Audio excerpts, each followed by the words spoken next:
Buenas tardes, profesor. Junto con mi compañero Sebastián López vamos a presentar el artículo de Víctor Tocqueville, el que tiene por nombre Hacia una visión integrada para enfrentar la inestabilidad y el riesgo. Bueno, la hipótesis central del artículo publicado apunta a que existen cambios estructurales en temas de economía internacional y en el manejo de las políticas públicas, las cuales recaen en fluctuaciones dentro de la economía afectando directamente a distintos agentes económicos, además del empleo, la pobreza y la equidad. En su mayoría, los cambios generan inseguridad e incertidumbre, generando tensión entre las personas, familias y sociedad en general. Lo principal es la manera en cómo se enfrenta esta realidad para suavizar el impacto de aplicar las nuevas modalidades de funcionamiento. En temas de estructura se describe el cambio del entorno estructural internacional y nacional, en donde algunos procesos han resultado en una economía diferente e imparten nuevas reglas de funcionamiento para las políticas nacionales. Este entorno estructural se caracteriza por tres procesos. Primeramente está la globalización, la cual está centrada en la competitividad internacional, haciendo que adopten estrategias defensivas para competir mediante la reducción de costos laborales. Luego viene la privatización, donde se presenta una mayor responsabilidad del sector privado por la creación de nuevos puestos de trabajo, otorgando mayores oportunidades. Y por tercero está la desregulación de sectores que fomenta la competencia y favorece la economía del país, pese a que existe un deterioro en la estructura del empleo por consecuencia de la informalización y desregulación, además de la desprotección que también presenta este punto. Lo que entendemos en el área macroeconómica es que las políticas usadas que provienen del consenso de Washington, la cual fue una reunión convocada por John Williamson en el año 1989, no aseguraba algo estable, dado que tenía que acentuar la vulnerabilidad y crear mayor estabilidad e inseguridad sin cumplir con el papel de estabilizadores económicos.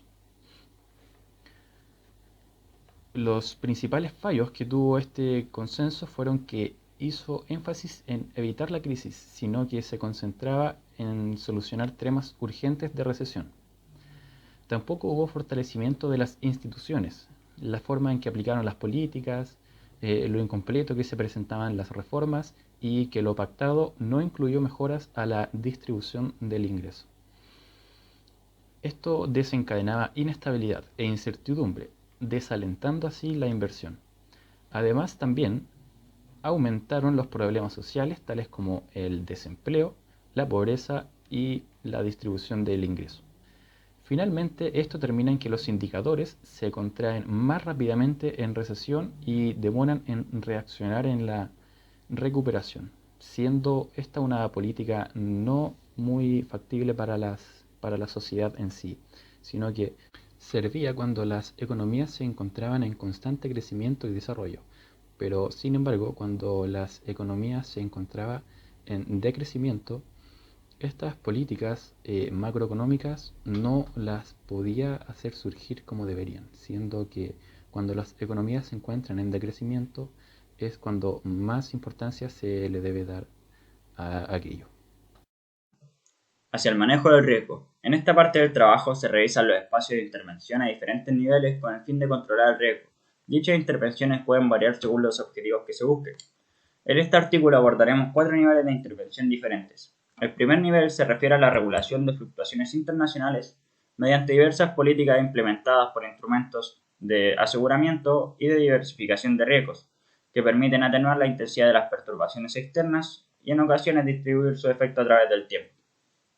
El segundo nivel nos habla de políticas macroeconómicas con orientación anticíclica.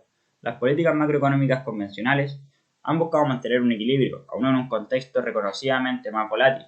El resultado muchas veces trae efectos negativos sobre el empleo y los ingresos, y por lo tanto se deben aplicar diversas políticas macroeconómicas para contrarrestar dicha situación.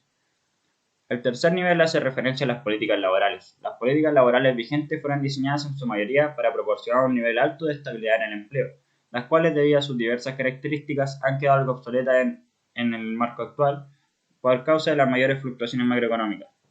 Por consecuencia de esto, el mayor desafío de las reformas laborales consiste en encontrar un equilibrio entre estabilidad y flexibilidad, de manera de facilitar el funcionamiento en un marco que exige la adaptación continua. El cuarto y último nivel nos habla de la protección social para la compensación de los afectados. Una vez que el riesgo de quedar desempleado se vuelva una realidad, hay que compensar a los afectados mediante políticas laborales y sociales. Las intervenciones ante el desempleo se han diseñado para cubrir el riesgo y no tanto para aliviar la pobreza. Y a pesar de que es sabido que se debe implementar un mejor sistema de protección para los afectados, desafortunadamente los tiempos no coinciden con la disponibilidad de recursos para tal fin.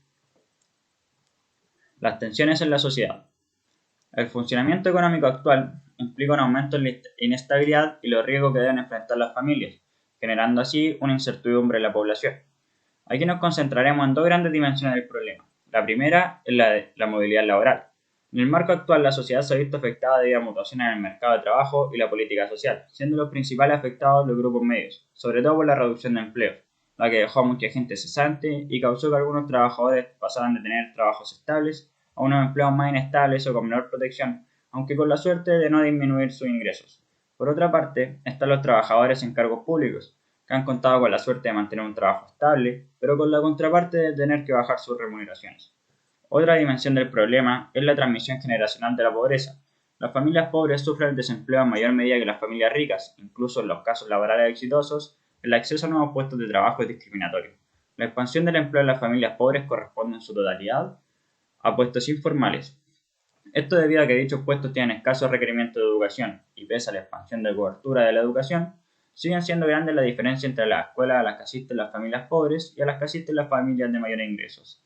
De esta forma, se genera un círculo vicioso en el cual la desigualdad de oportunidades se transforma en una transmisión generacional de la pobreza, hacia una visión integrada para enfrentar la inestabilidad y el riesgo. En este trabajo hemos analizado posibles respuestas a diferentes niveles frente a situaciones de inestabilidad y alto riesgo. ¿Cómo encarar la situación? Dar respuesta plena a esta pregunta va más allá de las posibilidades de nuestro trabajo. No obstante, podemos dar algunas acotaciones respecto al tema. Como primer punto, sugerimos reafirmar el pleno empleo como objetivo. Segundo, revisar el concepto de pleno empleo para incorporar en él nuevas oportunidades de trabajo y hacerlo un concepto más amplio. Luego, para reducir el riesgo, se van a aplicar políticas dirigidas a atenuar la volatilidad del exterior, políticas macroeconómicas con orientación anticíclica y políticas microeconómicas más adecuadas. Y por último, se deben establecer sistemas de protección que garanticen pisos mínimos individuales.